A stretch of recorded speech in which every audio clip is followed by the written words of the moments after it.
Thanks for joining me today, Paul. Yeah, it's great to be here at CES.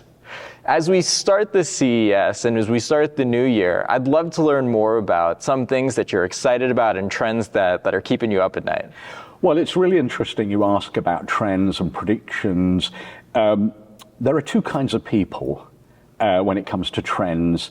Those who don't know, and those who don't know they don't know. I have definitely fallen into both categories, but over the years I've kind of reflected and try not to be too much of a futurist. But let me just do some counter themes. Obviously, we're in a technology conference, AI is front and center. So as it relates to marketing, a lot of people are predicting that AI is going to drive the further evolution of personalization in marketing. But the counter view is that there's so much crap in personalization, 90% of it is terrible, that there will be a consumer backlash against personalization. So I'm just going to give you what could be a trend and what could be a counter-intuitive trend. I think that there is a lot of discussion in 2025, 24, 23 about incumbent media being on the wane. We'll probably see a lot of, because of deregulation, I think that's going to come under the new regime. We're going to see a lot of potential merger and acquisition activity. But I might argue the counter to, if you like, the incumbents, the decline of the incumbents is there may be a renaissance for the incumbents, because in a world where who do we trust? Maybe we trust some of those revered brands that come from the incumbents, and maybe consumers will again, there'll be the backlash against that kind of issue. But what I like to think is that really at a meta level, and I don't mean Facebook, at a meta level, I think it's like, be careful of fads. We go through these hype cycles, and CES is obviously at the epicenter of hype cycles. But what is the real long-term lifespan of a piece of technology? So be careful of fads. The second thing I would say is be aware and wary of shiny objects. And there'll be many AI shiny objects, but a lot of those shiny objects in technology have been created by technologists, not necessarily to enhance humans, enhance our behaviors, enhance our lives, make our lives better, easier. So again, I like to differentiate, because the technology graveyard is bigger than the nightclub, that the successful technologies, the graveyard is much bigger. So again, be careful of and keep your eye very much on the long-term scalability of that piece of technology, and is the timing right? Timing is so critical in almost all technologies, in almost all forecasts, and timing is, by and large, even though life has sped up, it takes much longer for fundamental big technologies to really change human behavior. And the last thing I think I will say as a prediction is, never before was there an importance in transparency, in authenticity, and sustainability. And I think those are universal truths within either technology or within a trend or within a prediction. And ultimately keep your eye on consumers and humans in an age of AI and an age of agents and bots. Let's always remember, we're in the business of humans, and humans are pretty goddamn messy. And I think technology makes it sound like we're all like robots, but we're not. We are really messy and very contradictory. So yeah, it was a great question. I don't know what I don't know. No, thank you. I mean, you brought up some incredible themes, being from, AI to consolidation and hype. And, AI is one of the biggest topics, buzzwords trending in the halls here at CES. Yes. And so I guess in this hype cycle and this adoption curve of technology, one of the things that's been incredible to see is how much priority has been placed in this industry around responsible uses, transparency, and really enforcing, I would say, pro-consumer behavior. Thank you for saying that, because I think that's one of the most important elements. a lot of this is happening irrespective of transparency and the long-term sustainability of this, which I was just elaborating on.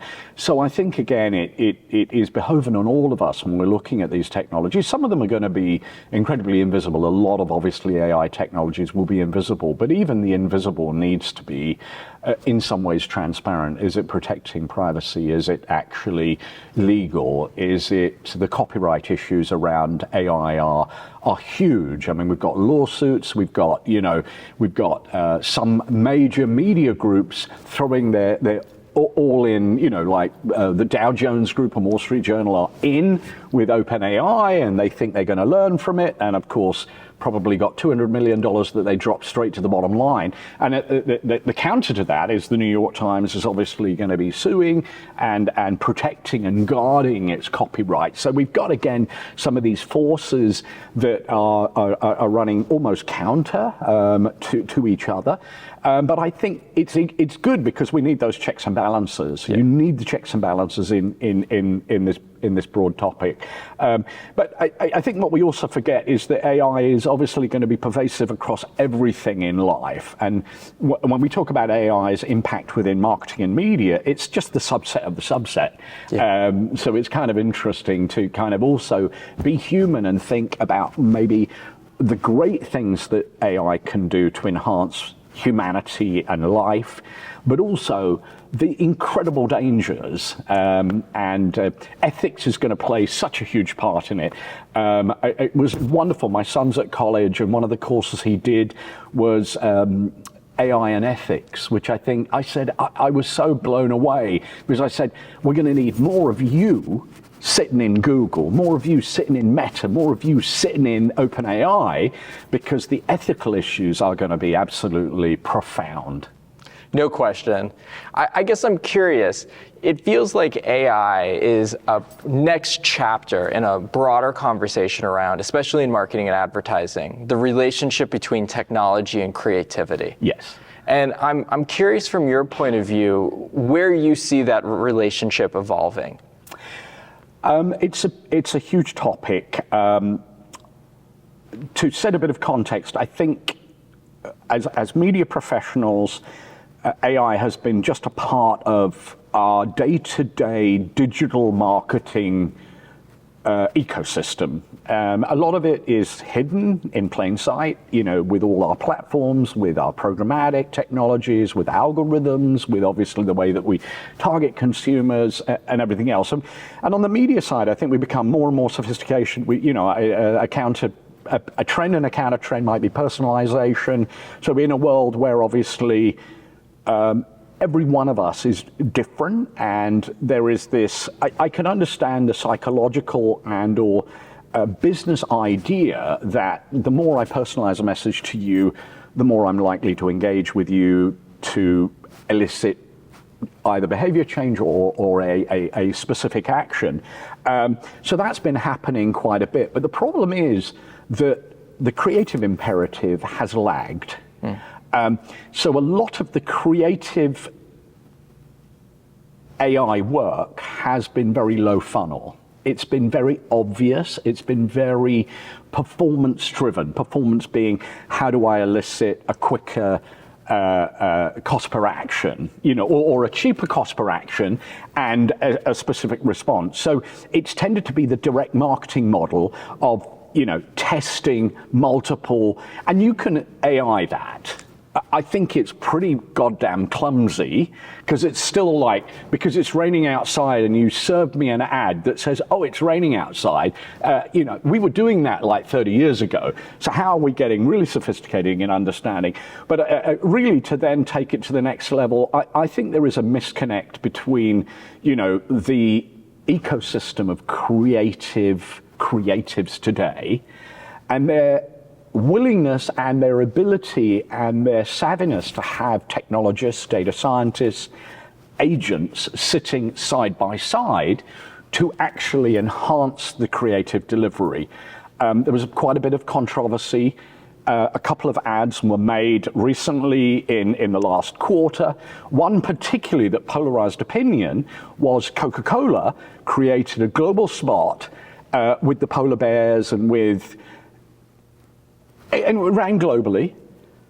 I thought personally, I'm giving a personal opinion, it was clumsy, it looked amateur, it looked like AI.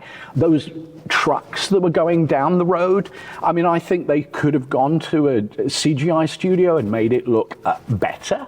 But at the end of the day, I don't know, maybe there was more of a firestorm within marketing circles because people felt a bit threatened by the idea that AI was going to take my job away. There's a global campaign for Coca-Cola and it was made by AI, you know. I'm sure there were humans there, by the way, but I thought it was quite clumsy. But we're going to go through those clumsy. But I don't know, would the consumers, I don't know, I haven't looked at the research. Consumers probably thought those were cuddly, you know, polar bears. You know, they remember the polar bears every Christmas. So, you know, but it is a balance. I think the creative of the future that could be super successful is going to be the creative that still has these visceral ideas, but has a partner, I mean, human partners and have agent partners as well. And whether that's the data insight as an agent partner or the creative technique partner, I think it's going to get more and more sophisticated. But yeah, I mean, of course, it's the harmony. The most difficult thing in marketing is content, contact, and context. It sounds, the 3 C's. It's when you get this incredible nirvana is when the 3 things come together. But it's goddamn difficult because the media guys, the technology guys, the insight people, the creative has been bifurcated. So bringing them, so I think that's going to be, you know, an added, and AI is never going to do that. You know, you can have project management AI, God bless you, but getting the right people in the room to work together to harmonize those 3 C's is going to be an imperative in whatever age, whatever AI age. It's like we need to just get together as humans, look at those insights, work together to get the best out of the 3 C's. I love that. I've never heard the 3 C's before. I'm going to have to use that. Please do. One final question for you. Yeah. So with all the consolidation that's taking place in our industry, you've built one of the largest independent agencies. I'm curious, how does your strategy operating this agency change with the consolidation that's taken place and that will take place? Well, I tend to keep my eye less on external factors, and it's more about the internal. So what we've doubled down, we set the company up to be mission-based. We set the company up, and our first 3 objectives were culture, number 2 was culture, and number 3 was culture, and everything else will follow. So we're very, very proud to be able to say we're 9 years old, so we're, you know, in that adolescent phase relative to some companies, and we were voted number 4 best place to work. We have a very strong culture, and almost everything flows from that. So consolidation, a new political regime, you know, what might be going on with external factors are obviously influences, but I try not to let that influence having really strong foundations, building a really strong house off those foundations, and it comes down to authenticity, it comes down to transparency, it comes down to communication, it comes down to one P&L, that's going to be good. But I won't dodge the question. I'll just say consolidation is going to be great for companies like Canvas. I think the independent sector is having a bloom at the moment, and I don't think it's wishful thinking. I think some of the, you know, on the agency side, the consolidation against holding companies is going to throw up conflict. It's going to throw up concerns that people are worried about Wall Street. They're more worried about their internal, you know, there's a big merger with Omnicom and IPG that's going to potentially happen during the course of this year.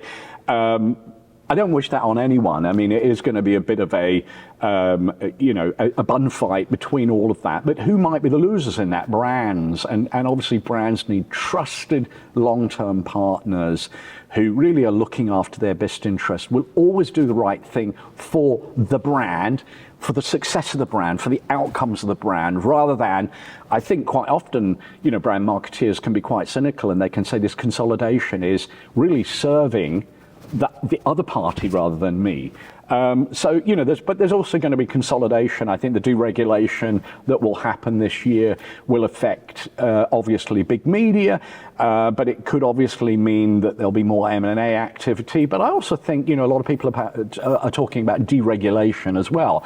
And I think deregulation might mean there'll be less scrutiny around certain sectors in the market, technology and otherwise. But I think equally there could be body checks on some of the big platforms. We've got antitrust coming up. We've got the TikTok discussion happening. So there is quite a bit of volatility. But from my perspective, it's do the right thing for our brands. We're going to have another TikTok in 2 years' time. We'll have another M&A. We'll have another big consolidation. It has just happened. So, I said it on the panel just now. We tend to be very hyper-focused in the moment because it's breaking news. Look, oh my God, yeah.